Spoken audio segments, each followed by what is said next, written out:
Lassiter Factor.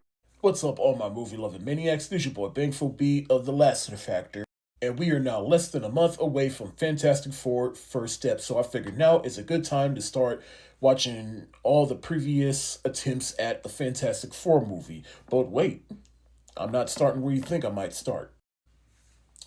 Oh yeah, that's right, I'm not starting with Tim Story's first movie. I'm starting way back in the beginning, back in 1994, with the unreleased Roger Corman Fantastic Four movie. I figure, why the hell not? If I'm gonna go through the cinematic history of Fantastic Four, I might as well include this, even though you can't really find it anywhere, but luckily they had a copy of the movie playing on YouTube, so hey, if the fans is watching, hey, don't blame me, blame YouTube and whoever uploaded it. And after I watched that, I also watched the documentary titled Doomed, the untold story of Roger Corman's Fantastic Four. I really wanted to understand why that movie came out the way it came out and why it was never released. So that's why I watched this documentary. So consider this kind of like a double feature review where I'm reviewing two different things because I feel like I really have to put all of these together in order for you to really understand how I feel about the Roger Corman Fantastic Four movie and the history around it. So let's get into it. So Roger Corman's Fantastic Four is essentially an adaptation on the Fantastic Four comics from Marvel. And the story is pretty standard. Reed Richards tries to help Victor Von Doom, but then an accident happened, and then some years pass by, and Reed Richards, as well as his pal Ben Grimm, they attempt essentially to link up with Sue and Johnny Storm, and they try an experiment. It alters their DNA, and they get powers. Meanwhile, Doctor Doom has resurfaced and they gotta stop him. I mean, not really complex, just a pretty basic story.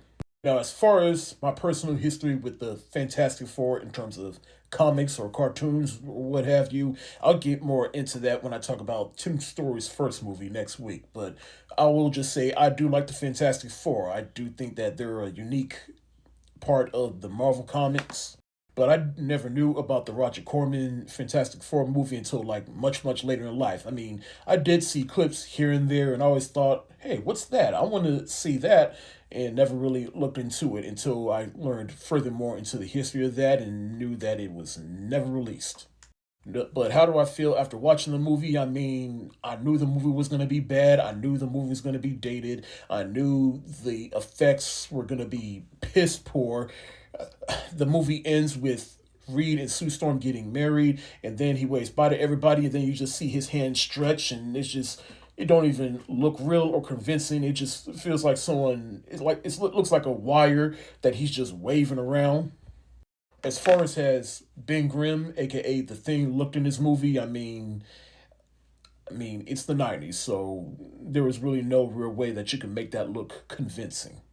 The invisible effects for Sue Storm, the Invisible Girl. I mean, hey, there's really no right or wrong way you could have did that. And as far as Johnny Storm, I mean, they did some things here and there to make it look convincing, where he sneezed and then just bursts of fire come out. But as far as when he had to be completely covered in fire, I mean, hey, look, again, it's the '90s, so there is no real way you can make that look convincing. And the CGI just wasn't up to par because it is a Roger Corman movie, and to what I understand, he basically works fast and cheap. And so there was really the effects had nowhere to go but down for all that. And Doctor Doom, I mean, there wasn't really much you could do with that. As for the documentary, which is where I learned about the production of this movie, in which, like I said, it was a Roger Corman production. He works fast and cheap, so the budget was not as big as it could have been, or the budget just didn't support what was needed for this movie. So everything looked cheap, everything didn't look convincing enough. The story was bare bones at best, but hey, everybody, I do admire the fact that this documentary does illustrate that everybody was bringing their A game. They all thought that they were making something meaningful, and so God bless them all for at least putting their all into it and giving 110%, even if the final product didn't look good.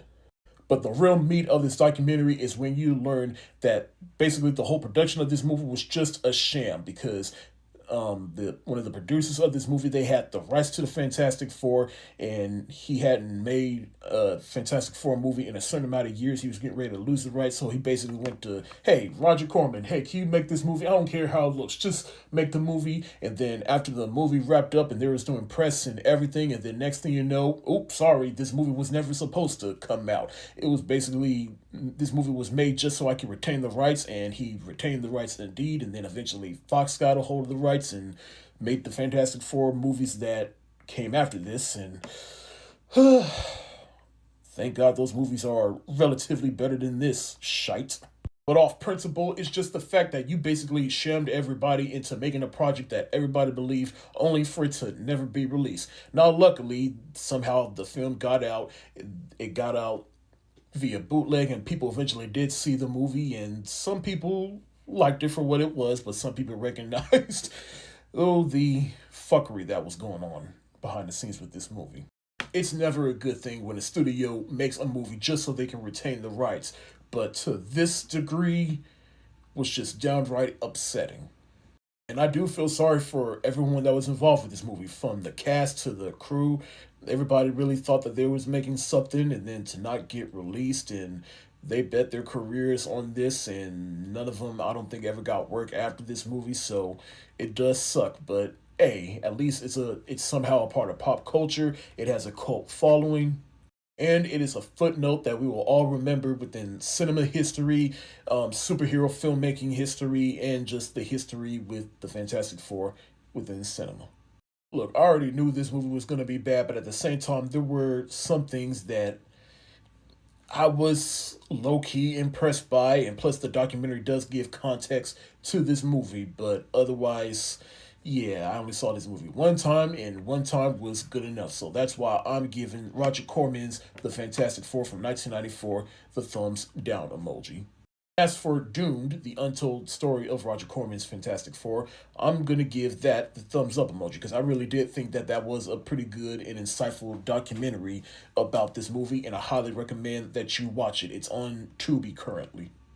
That's it for the day. Have you seen either the actual Roger Corman movie or the documentary Doomed? Or how do you feel about all this in general? Let me know what you think in the comment section below. This your boy Bigfoot B of the Lassiter Factor. Stay safe, wash your hands, peace.